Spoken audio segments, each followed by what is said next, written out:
পুজোর আগে বড় সাফল্য দিনহাটা থানার পুলিশে। গোপন সূত্রে খবর পেয়ে দিনহাটা রথবাড়ি ঘাট এলাকা থেকে আগ্নেয়াস্ত্র সহ এক ব্যক্তিকে গ্রেপ্তার করল দিনহাটা থানার পুলিশ।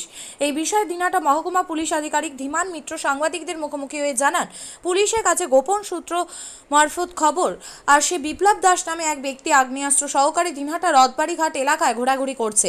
সূত্রের খবর মারফত তৎক্ষণাৎ সেখানে পৌঁছায় দিনহাটা থানার পুলিশ এবং হাতে নাতে আগ্নেয়াস্ত্র সহ বিপ্লব দাসকে গ্রেপ্তার করা হয়।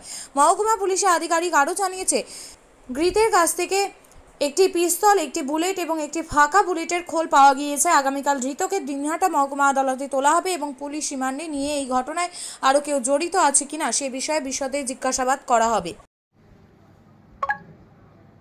আজকের বিষয়টা কি রয়েছে? আজ আমাদের কাছে একটা ইনফরমেশন ছিল যে এক ব্যক্তি আর্মস নিয়ে ঘোরাফেরা করছে কিছু অসৎ উদ্দেশ্যে।